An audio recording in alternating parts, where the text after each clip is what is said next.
Welcome to the Relaxed Dog Podcast, the podcast where the dogs are the stars of the show.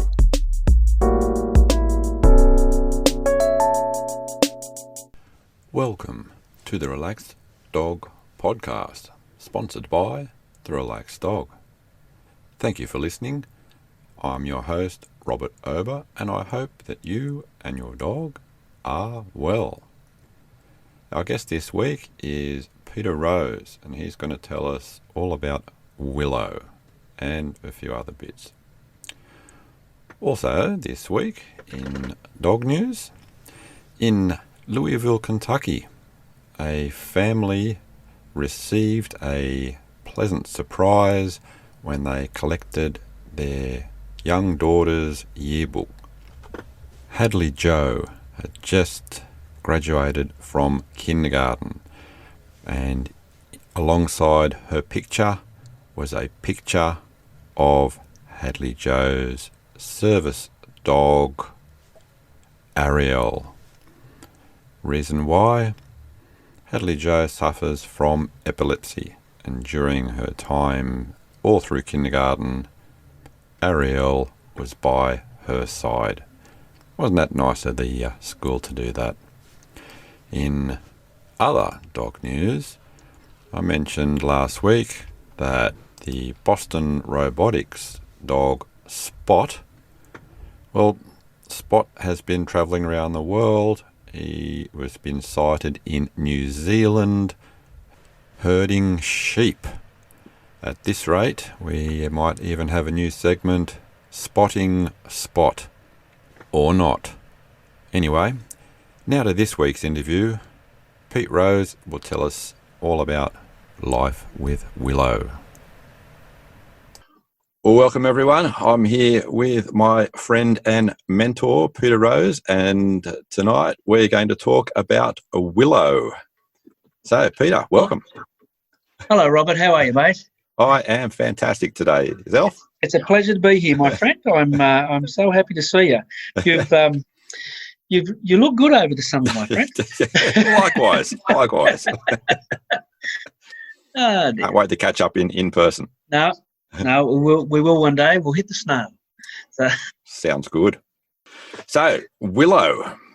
Yes, she's an exceptional animal. She's actually 11 years old at the moment, at this point in time, but in December. 11-year-olds in December. Mm-hmm. The voice in the background, did you hear that? Willow is, I don't have favourites, but if it was, it would be Willow. Willow? Because okay. she's the one that actually taught me more than I've actually taught her. And she's a great leader. She's a great lead dog, and she's what would you say? She's enthusiastic. She's clinically correct, and it's wonderful to have a lead dog. You can't teach stuff like that. Mm-hmm. So for those listeners that aren't quite catching on, Willow is the breed is Siberian Husky. I'm sorry, Robert. No, it's all right. All right. Willow's a Siberian Husky. Why a Siberian Husky? I like Siberian Huskies. They are 2-year-old children on Red Bull, and she's 11-year-old, and she's still a 2-year-old child. So yeah, and Pete is actually mad on Siberian Huskies. I am. One of the main reasons he is because, and if you've caught the link, lead dog, what does that actually mean? Yep. So the lead dog is actually a dog that's actually the sledding equivalent of a leader that runs a whole team. Willow has run a team from a 2-dog up to a 10-dog. So I put her onto a 12-dog at one stage, but they didn't gel as well as I could. So back to a 10-dog, and she did exceptional. Her son, Cy, has run her traits as well. So he's genetically the same as Willow. So Willow's not a a fast dog, but she's an accurate dog. And the one thing that she wanted to do was actually please. And the temperament did that. Robert and I were talking before about temperament, form and function. Temperament's something that we try and put or try and get because they are so easy to train. All they want to do is please. They want to make you happy. So temperament gives that nice, calm, flow-on effect. So easy to train. Do lead dogs, do you train lead dogs? You can, but when they become lead dogs or they are lead dogs, that inhibition to actually go out in front. When I was training Willow, I start from the back and with the other dogs. So I start from the back and the dog wants to run round the other crew, wants to run around the other team. So she wants to move forward. And when I got her to go in front, it was a natural way that she actually moved and the way she thought. She had everything that she needed to make that transition and take charge. And she was one of the, and it was surprising because you don't teach that. You stand in awe because they listen, they learn, and they make decisions for themselves. And you've got to make.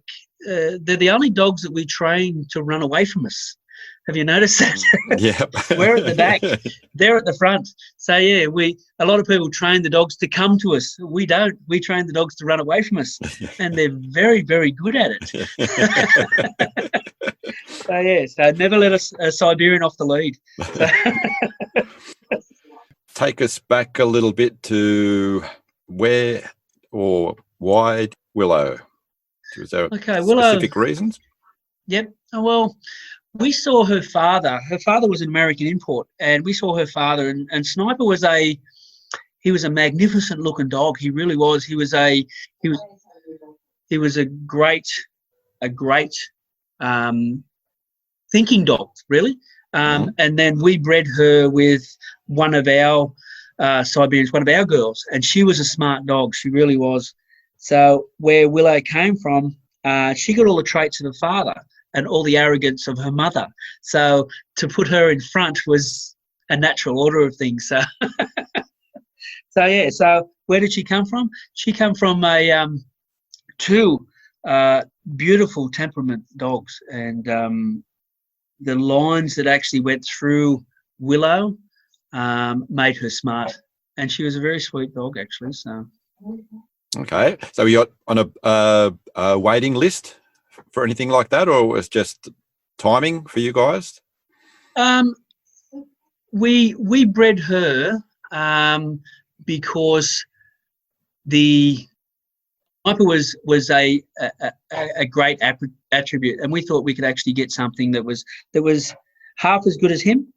But I think Willow actually outshined Sniper as a sled dog, as a running dog. So yeah, so the breeding program started at that point.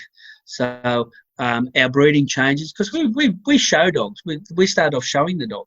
So but running them to keep them fit. But the natural order of things, our breeding program all changed because I enjoyed training and running the Siberians. So. Change in direction. Yeah, and I think going back to what dogs are supposed to be doing. Yeah, and no disrespect to the show world, standing around looking pretty, but actually getting outside and doing what they do best.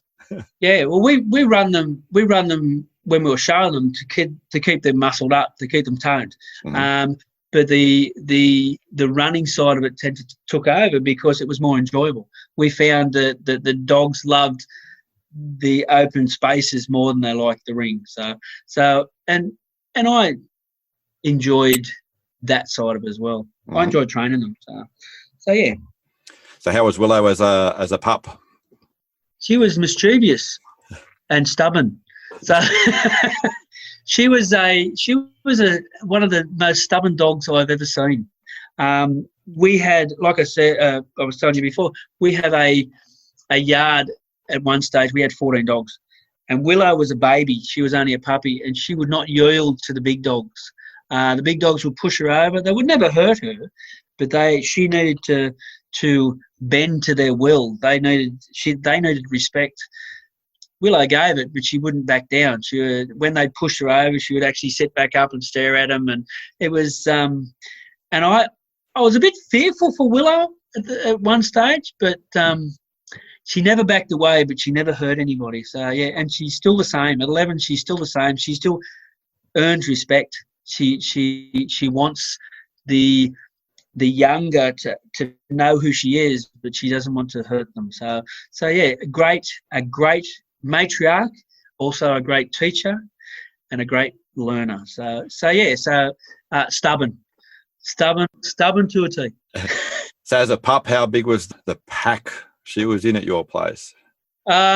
Here at one stage, she would be running through the week about 7 dogs, 2 big males and a lot of the females. Her mother, her auntie, her grandmother, and 2 big uncles. So it was funny because she was not a big dog where the other ones were, and she'd run in between their legs, and that's how she'd get away. So yeah, so it was something that there was, and I learnt more from Willow in the hierarchy than I did from anything else, because she would bow and she would bend, but she also was resilient, and she would actually, if she knew that there was something that she wanted, she wouldn't back down. She would hold the ground, to the disgust of the bigger dogs. And the one thing about Siberians, they are vocal. They do talk. They do. The bigger dogs would actually argue with Shell that Willow's done something. She would take their toys and destroy the squeaker in them. So it was those little things that she did. And it's hard. It's easy to watch the dynamics. It's easy to watch the low or the bottom of the rung to the top of the rung and how they get there. Siberians don't peck one at a time. They usually go to the top first, and the top was her mother. So she was never game enough to take on a mother. So she always stayed at the bottom of the pack. So and all the rest. So Shakira was a great dog. She was a smart dog too, but she didn't have what Willow had. And how many dogs has Willow sort of in your pack now? And she's sort of the matriarch now, isn't she? Yeah. She's a 95%er. So she's got 90. She's off lead, so she's 95% chance that she's going to come back. So, so she's the top dog, if you like. We've got the younglings or the youngers that actually follow her, and she still talks to them and she still reprimands, but she also still plays with them. So she'll call them outside and play with them. But when's enough's enough, she grumbles and growls and talks and carries on. She never hurts them, but she just tells them, that's it, I'm going inside. But her siblings, she's a grandmother. So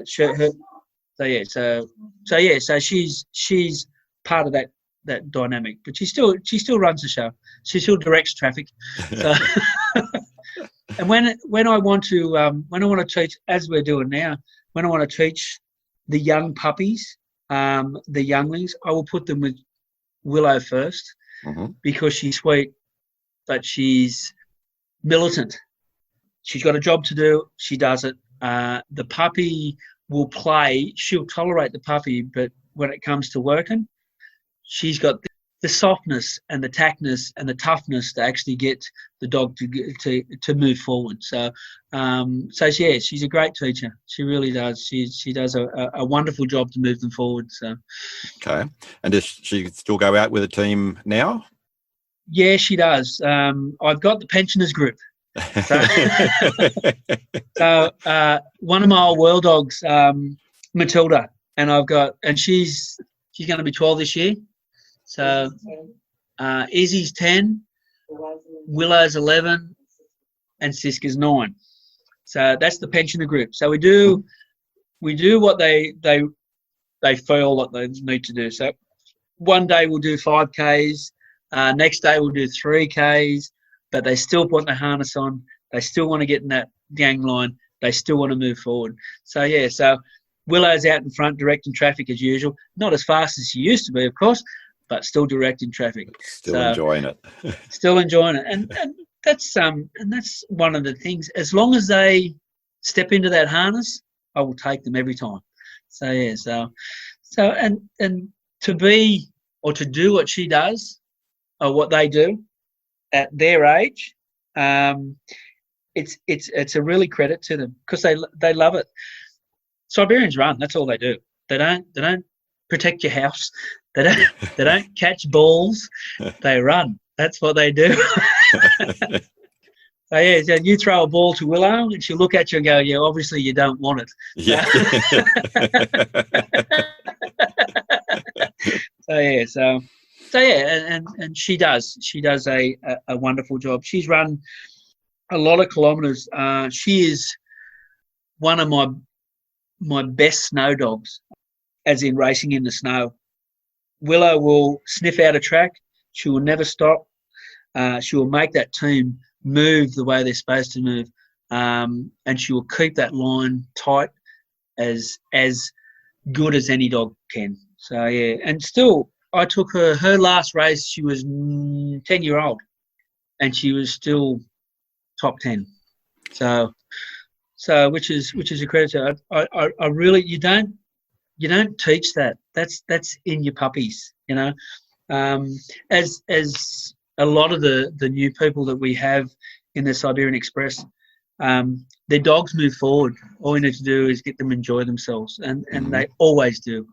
So yeah, that's what we try and get the dogs to enjoy.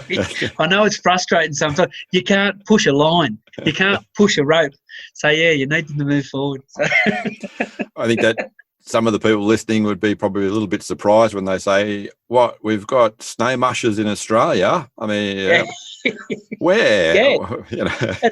That's right. And so a lot of people don't understand that or don't realise that we have hurling as well. So... And that's the oddest sport I've ever seen, isn't it? So yeah, so dog sledding's in that sort of category. The other great part about dog sledding is we've got a dry land version as well. That's true. We have as long as it's cold enough.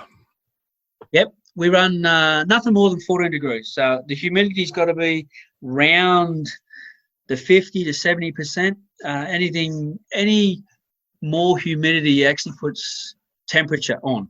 So we run less than 14 degrees. So we do have a dry land. We do it on scooters. That's how Willow started. I didn't do snow races until I started running a 4-dog team.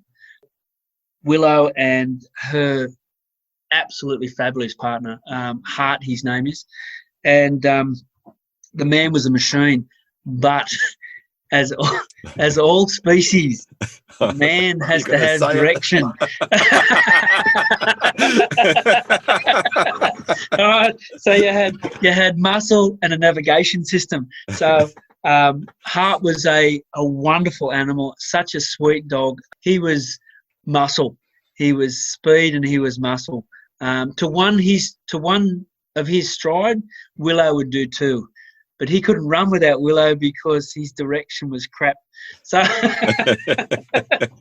so Willow and him won so much in 2-dog, and I simply enjoyed running them because it was pure ecstasy by their side because they just wanted to go.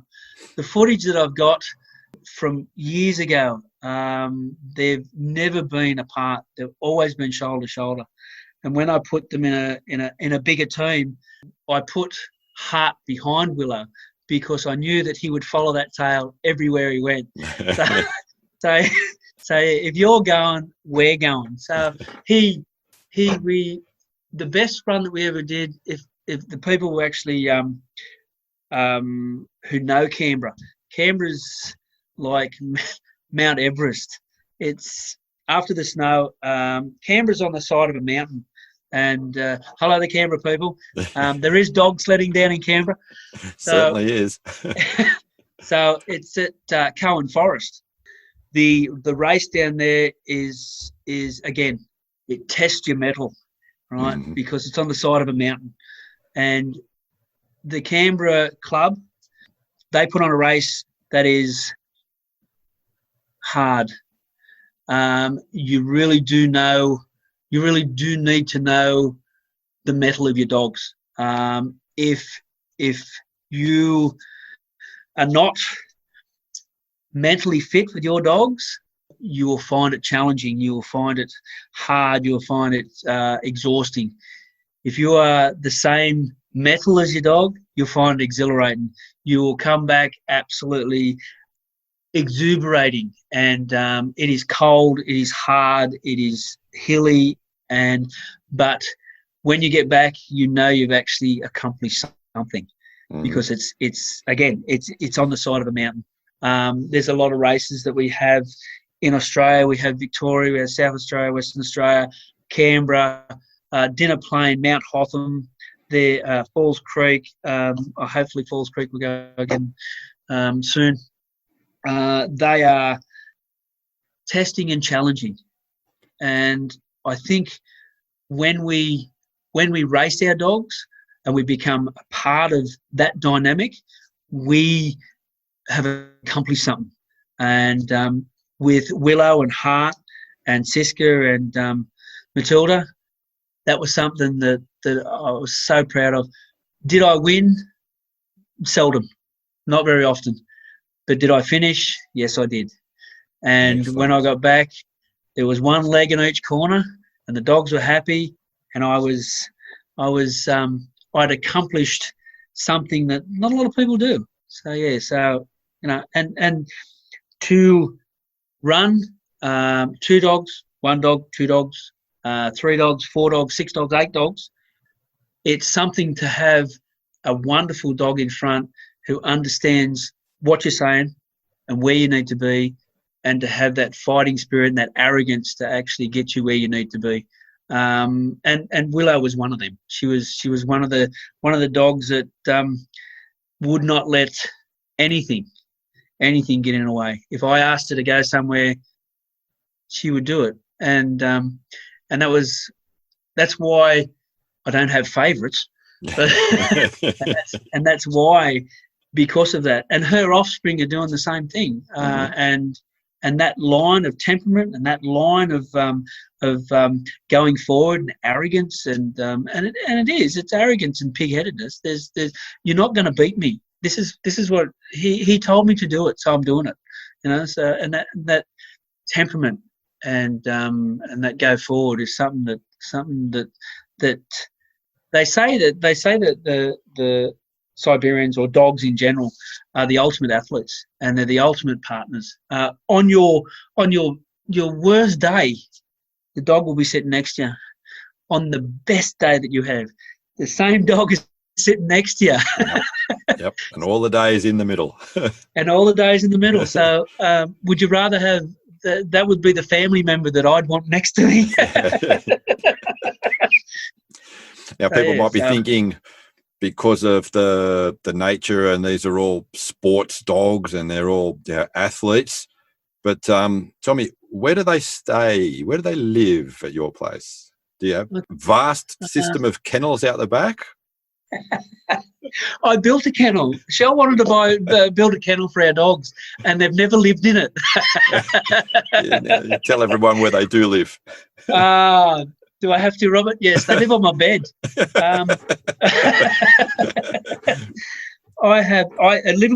At this point in time, I have 6 Siberian Huskies, and when I get up for work, they get in.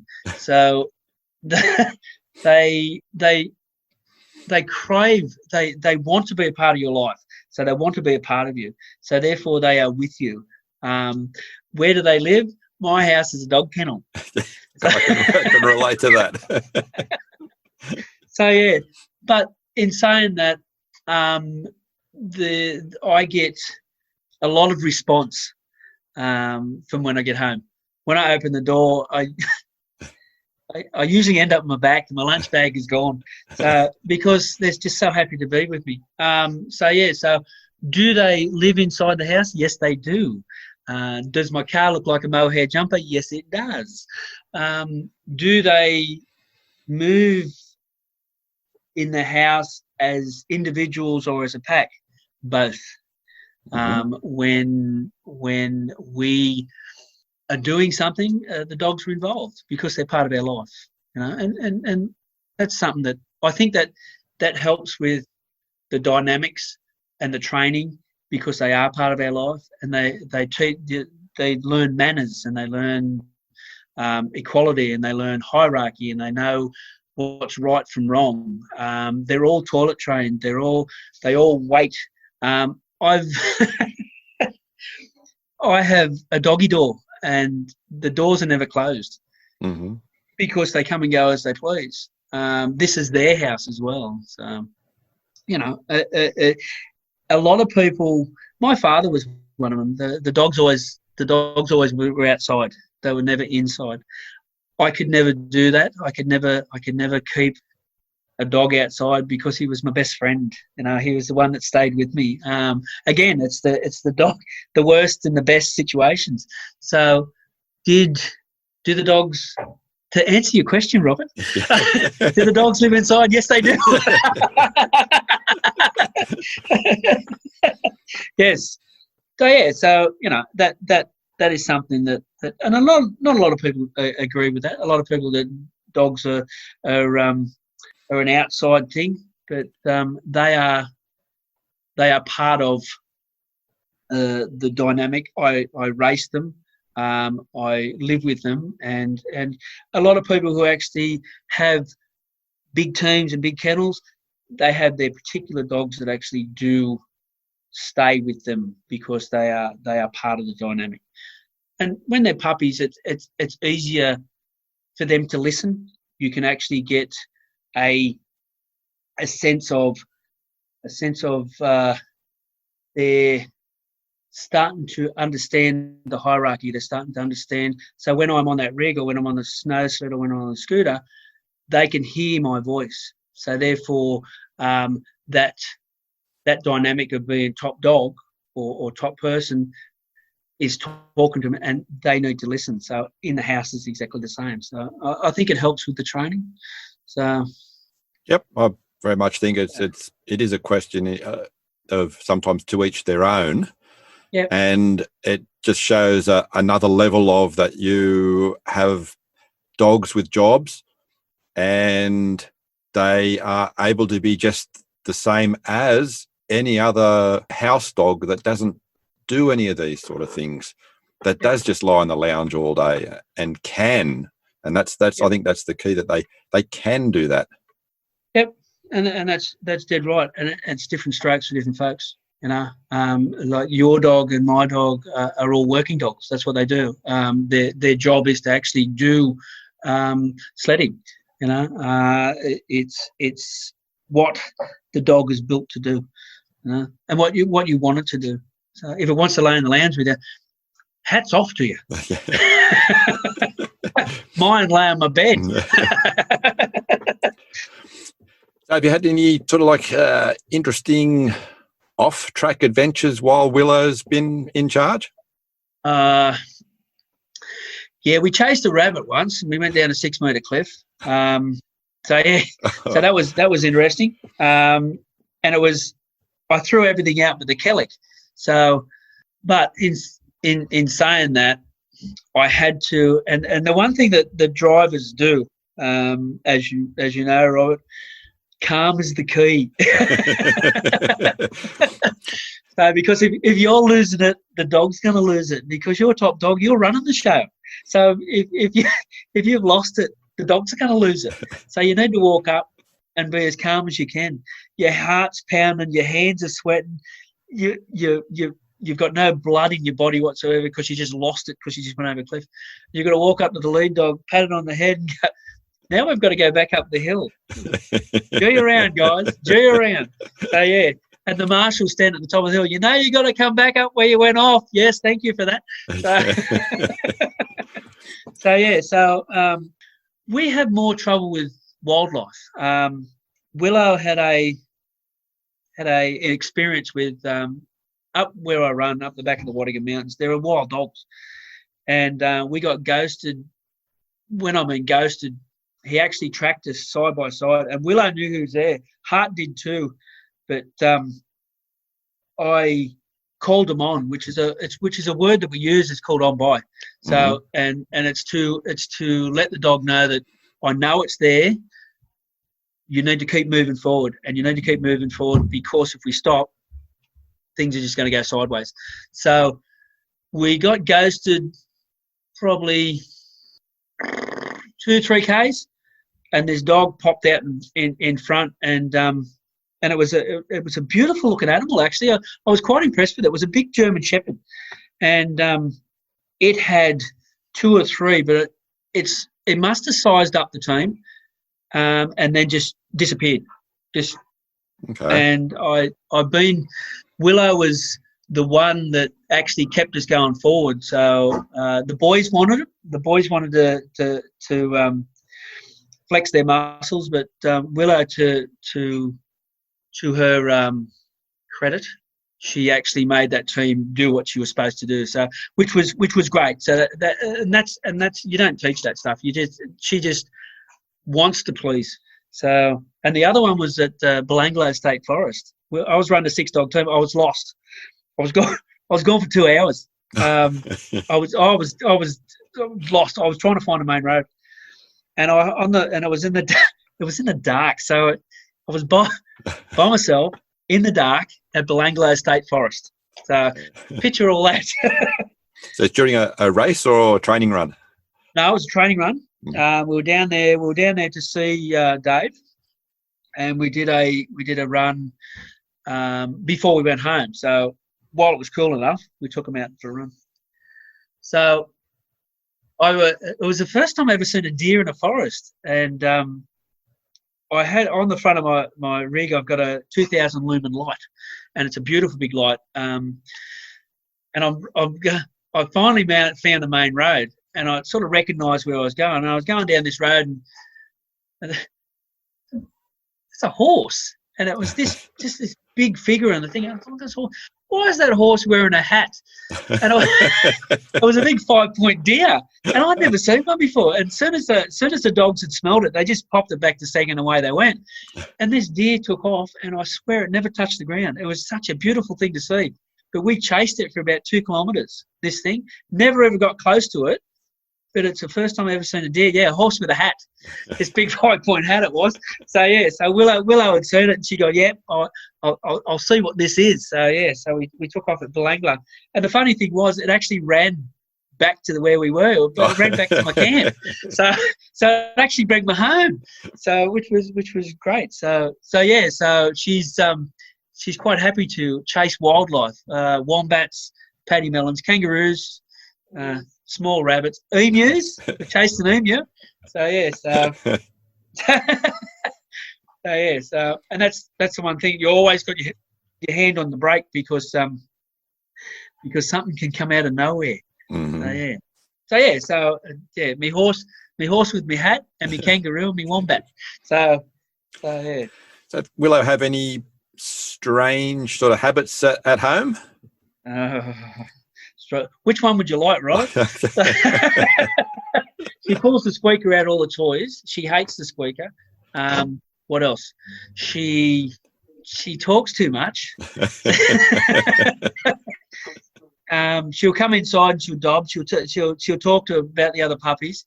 And oh really? Oh yeah. So what else? She's quite a funny, and she'll snort at you. If she doesn't get the answers she wants, she snorts. She snorts like a horse. So, and when she's disgusted, she turns her back on you. She'll look at you and go, yeah, that's not the answer I want. And she'll walk out behind you. Where are you going? She'll look at you and just keep going. Yes, Oh, I could think of plenty more, but you'd be here for hours. And I think that's Siberian. I think because she's got latitude, she thinks she thinks she's allowed to do that. I'm not going to say a word. Yeah, the snorting. To watch the snorting's funny. Marley sometimes gives us that sideways and the big, big. Yeah. You think like, what? That's it. Yeah. The look of disgust. What are you doing that for? Nothing you mind. Okay, yeah. Pete, you got to finish this sentence for me. Yep. I can't believe Willow once ate everything. Everything. She ate my glasses. She ate her son. Her son actually ate my bifold doors and my architraves. What else? Ate my hat. Chewed it to pieces. What else? The knob on my bed. I wore this hat. I went to Alaska and Canada for dogs, and I come out and a mate gave me a hat. Darren Brown gave me a hat, and it's Blue Eyes See the Wind, and I wore it every day for a month.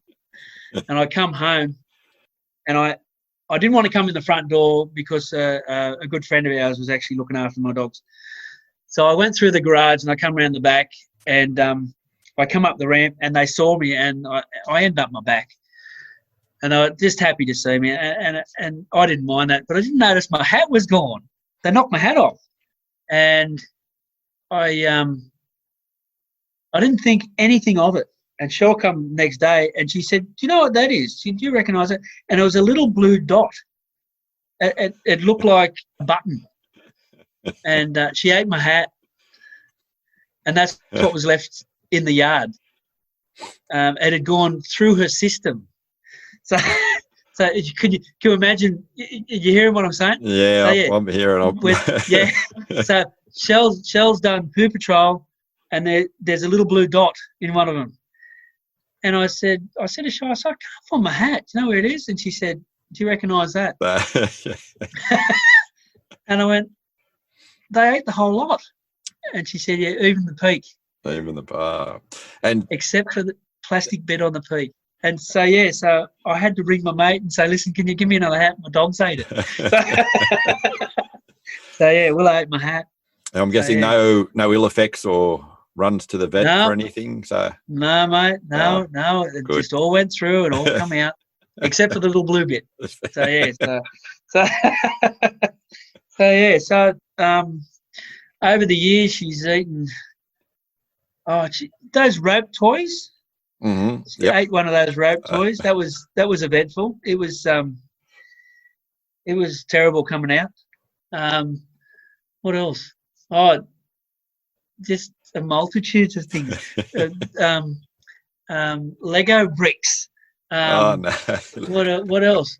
And I can't. That would have hurt. I really would have. Going through the system. Rags and just stealing stuff out of my shed, and ends of brooms, toilet brushes, toilet rolls. Toilet rolls. Where do I stop? Oh yeah. So what's this taste like? Crunch. It's gone. So yeah. So what do they eat? Everything. Anything that they can get hold of. And my veranda. They ate my veranda. I had to replace all the bottom rail. When they teed, the Oregon. They didn't touch anything else. Only the Oregon. So interesting. So I don't know whether Oregon has got anything to do with it. But yeah, they ate all the Oregon. They left all the other stuff, all the pine and crap, but they ate the Oregon. Ate the expensive stuff. Thank you very, very much for having the chat and sharing the life of Willow. Do you want to give a quick plug to the club? I would actually. Thank you, Robert. Thank you so much. Siberian Express is a club for everybody, a club for people who have got dogs. You don't have to have Siberian. I love Siberian Huskies. Robert has a Doberman, a Marley, and she's beautiful. So yeah, so you don't have to have a Siberian Husky. If you have a puppy and you would like to actually learn how to exercise your dog, because that's what it is. It's there for fun. You don't have to race. It really doesn't. We're there to help you and your dog. There's no obligation.